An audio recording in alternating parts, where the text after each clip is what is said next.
The Spanish Civil War was not just a struggle for power. It was a battleground for the future of Spain, shaped by deep-seated social, political, and religious divisions. In many ways, the war was a reflection of the larger ideological conflicts that were spreading across Europe during the early 20th century. The fate of a nation was determined by a clash between ideologies, from the rise of fascism to the fervent struggle for social revolution. But what really ignited this devastating war that would claim the lives of hundreds of thousands? Let's step back and look at the complex background and causes that led to the Spanish Civil War, where history, religion, and political ideology converged to tear the nation apart. Welcome to the War Vault.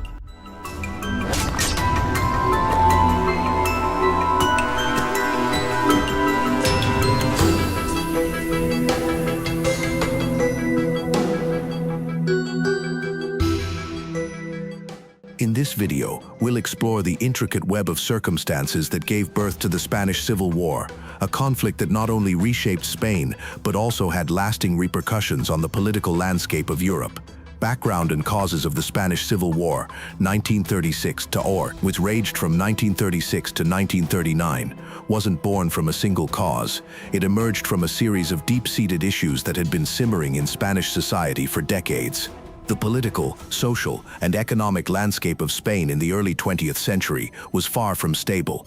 To understand the causes of the war, it's necessary to examine the historical, ideological, and religious tensions that had been mounting for years. The political and social landscape of Spain.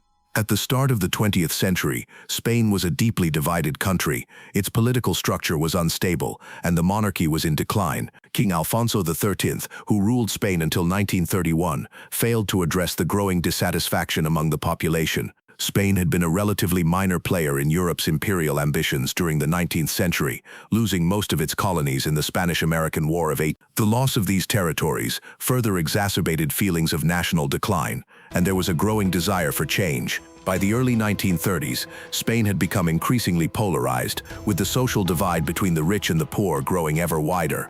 Economic inequality was rampant, and rural areas were particularly suffering. Industrialization had failed to reach many parts of the country, and peasants faced exploitation. Meanwhile, the urban working class was increasingly radicalized, influenced by socialist and anarchist ideas spreading across Europe. In 1931, Spain's monarchy was abolished, and the Second Spanish Republic was established.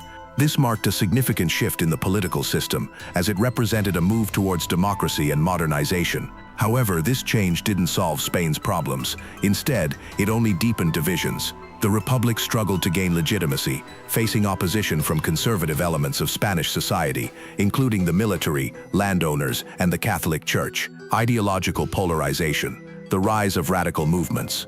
The 1930s saw the rise of ideologies that had been gaining ground in Europe. The economic instability, coupled with the harsh social conditions, provided fertile ground for the spread of radical political movements. On the left, socialist, communist, and anarchist groups grew in strength, advocating for workers' rights, social justice, and the redistribution of wealth. These movements were particularly powerful in industrial areas like Catalonia and the Basque Country, where large urban working classes were demanding change.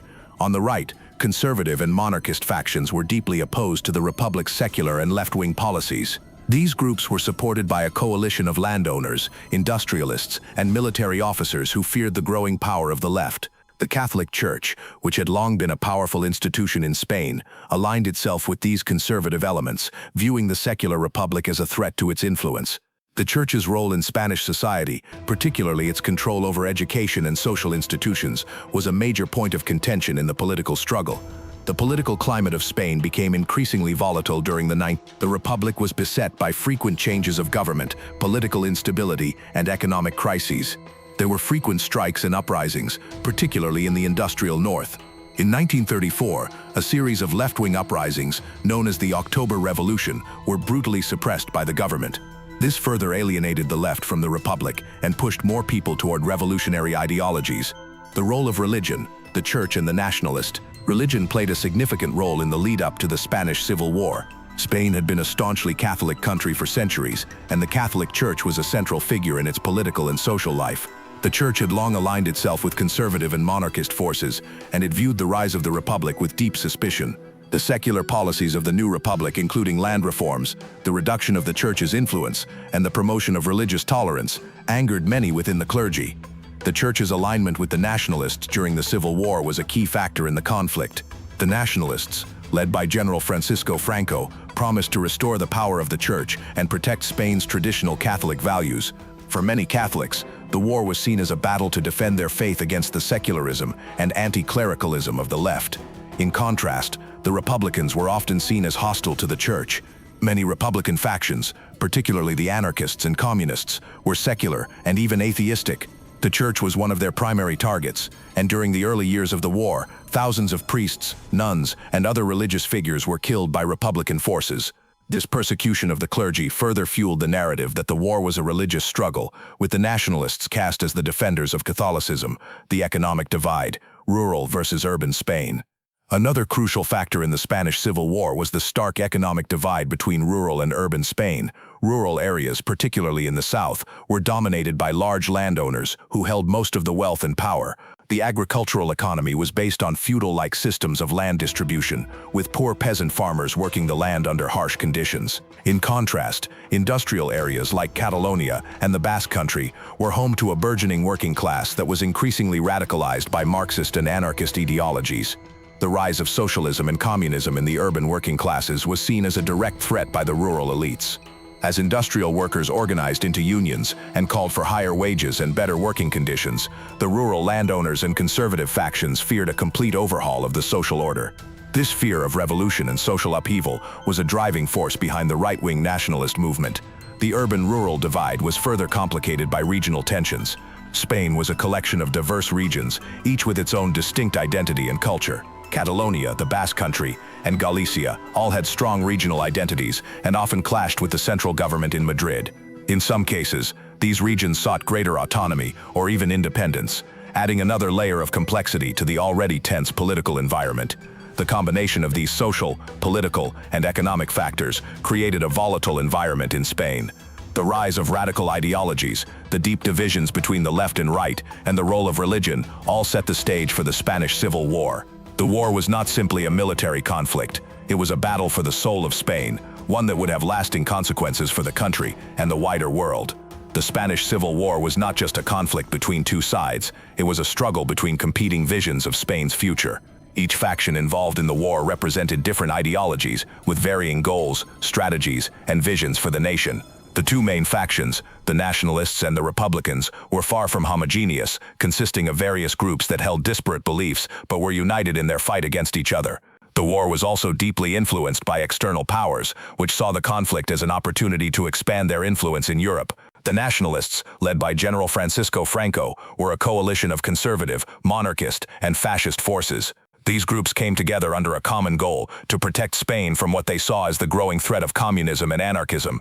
They were supported by elements of the Spanish military, landowners, and the Catholic Church, all of whom feared the revolutionary potential of the left-wing factions.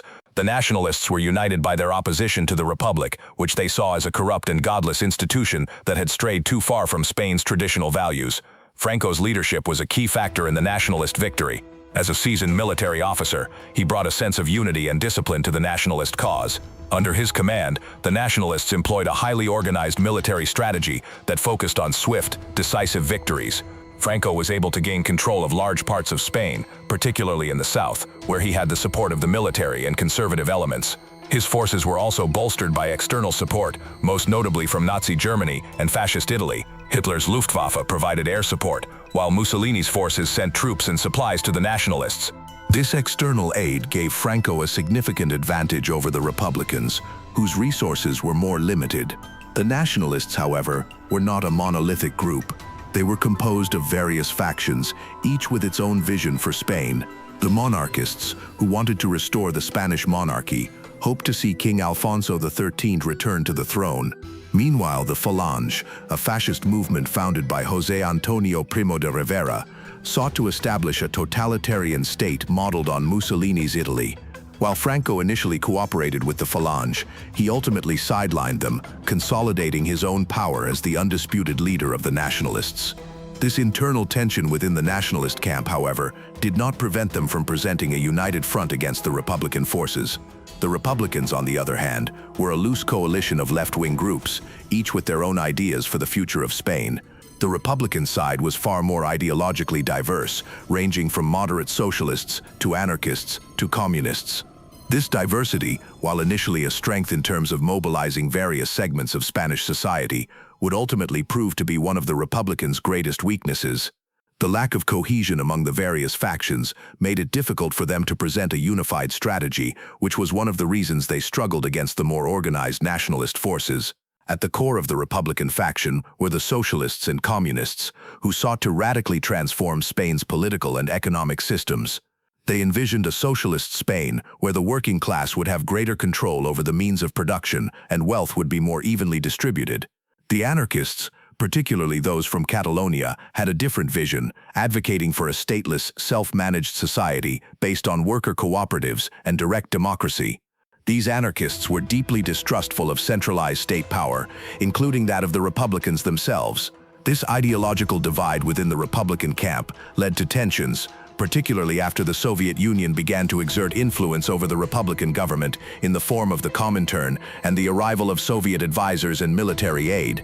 Another key player on the Republican side was the Basque country, which had long sought greater autonomy or independence from Spain.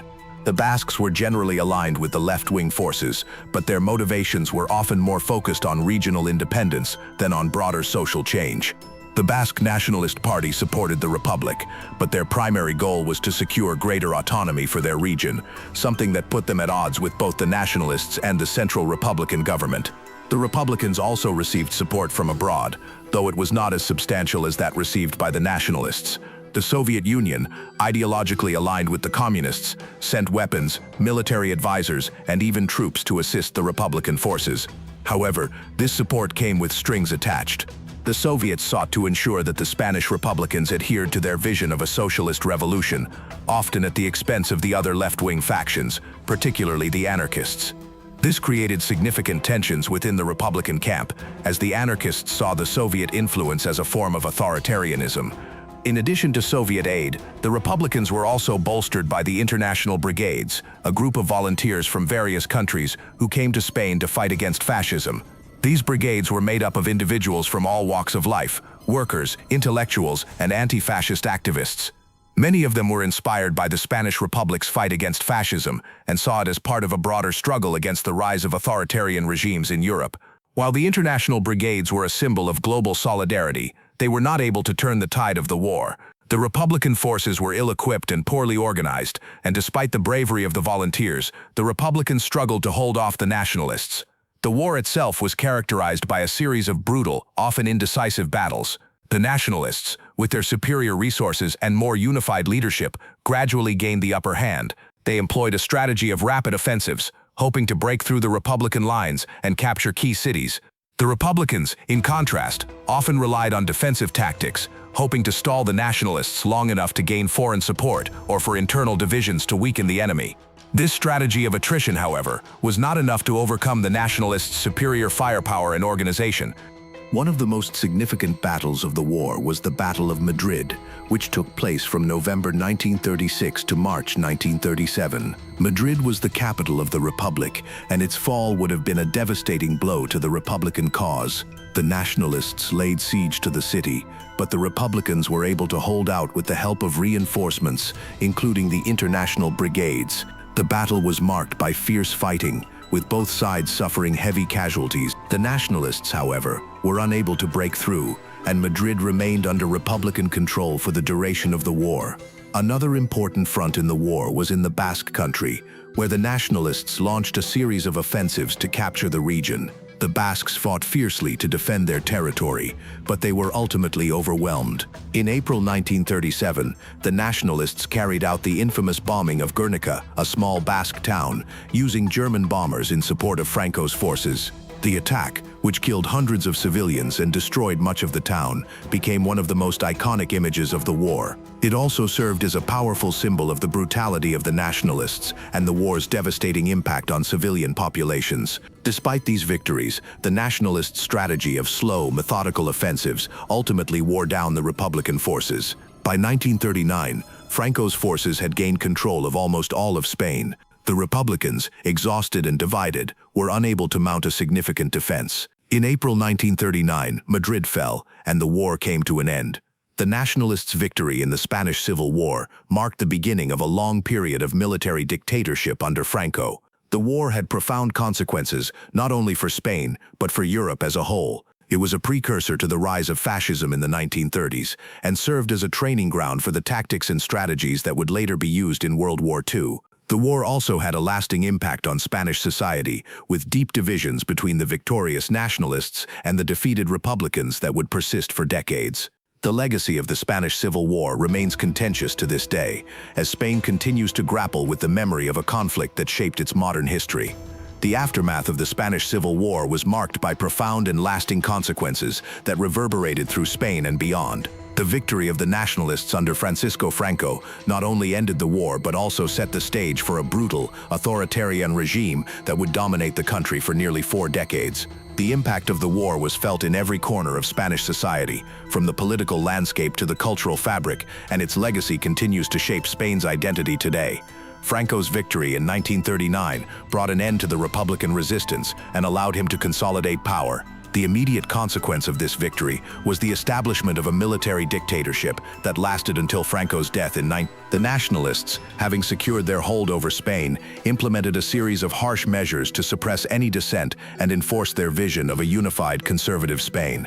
The war had not only been a battle between ideologies, but a clash of social orders, and the victors were determined to reshape Spain according to their conservative and authoritarian ideals. The first step in Franco's consolidation of power was the creation of a totalitarian state.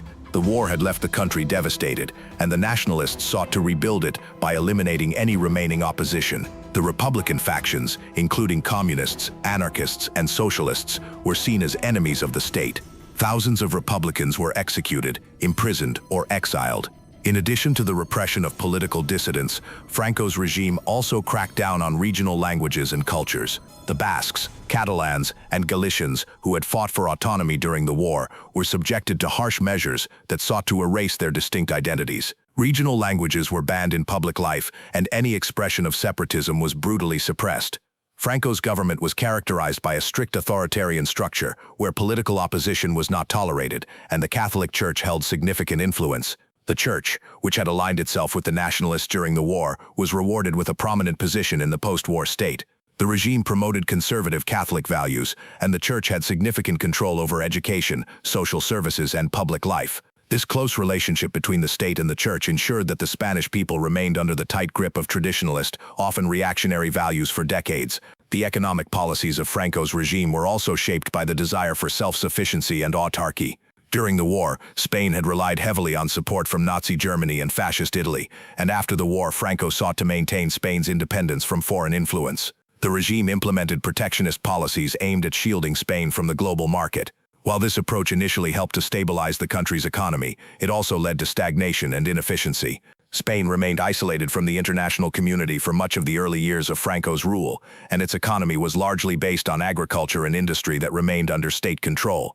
The social impact of Franco's regime was also significant. Spain became a deeply conservative Catholic society where the role of women, workers, and other marginalized groups was severely restricted. Women were expected to fulfill traditional roles as wives and mothers, and their rights were limited in many areas of public and private life.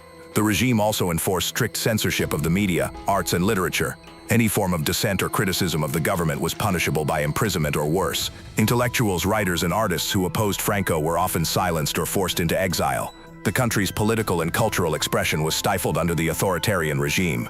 Despite this repression, the regime was not without its supporters. For many Spaniards, Franco represented stability after the chaos of the Civil War. His policies helped to modernize the country in some respects, particularly in the latter years of his rule. In the 1960s, Spain began to open up to foreign investment and tourism, and the country experienced some economic growth. However, this economic growth was uneven, with many rural areas still suffering from poverty and underdevelopment. The stark contrast between the wealthy urban centers and the impoverished rural regions would be a source of tension for many years. On the international stage, Franco's regime was initially isolated. Spain was excluded from the United Nations and faced diplomatic sanctions for its support of the Axis powers during World War II.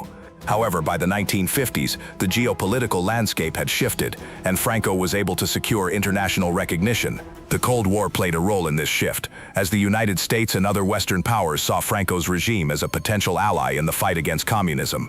In 1953, the Vatican and the United States signed agreements with Spain that provided Franco with international legitimacy and aid. This helped to stabilize the regime and solidify its grip on power. Franco's death in 1975 marked the end of an era, but the legacy of the Spanish Civil War and the dictatorship continued to shape Spain's political and social life. The transition to democracy in the late 1970s was a difficult and often contentious process. The country faced the challenge of coming to terms with its past, including the war and the repression that followed it. In 1977, Spain held its first democratic elections since the Civil War, and the Spanish Constitution of 1978 established a parliamentary democracy with a constitutional monarchy. However, the wounds of the Civil War were not easily healed, and the memory of the conflict continued to divide Spanish society.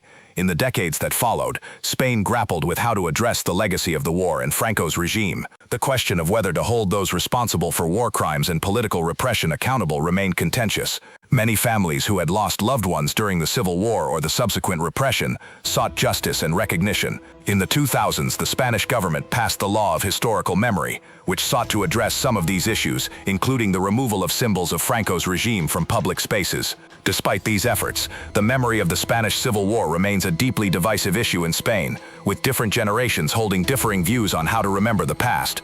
The Spanish Civil War's impact also extended beyond Spain's borders. The war was a precursor to the larger ideological struggles of the 20th century, particularly the rise of fascism in Europe. Many saw the conflict as a microcosm of the broader struggle between fascism and communism that would dominate Europe in the years leading up to World War II. The involvement of Nazi Germany and Fascist Italy on the nationalist side, and the support of the Soviet Union for the Republicans, made the Spanish Civil War an early battleground in the global conflict between totalitarian regimes and democratic forces.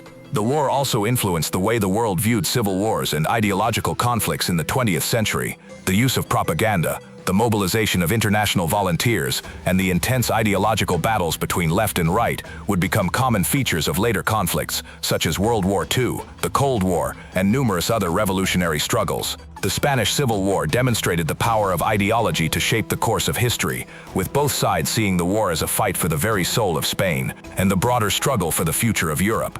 The trauma caused by the war, and the years of dictatorship that followed, left deep scars in Spanish society. The conflict was not simply a battle of arms, but a struggle that affected the lives of millions of people, reshaping families, communities, and the nation as a whole. For those who lived through it, the Spanish Civil War was a painful and defining event, one whose effects would echo across generations. Even today, the war's memory continues to shape Spain's political discourse and cultural identity. Thank you for joining us in the War Vault. If you found this video insightful, don't forget to like, share, and subscribe to explore more of history's most defining conflicts.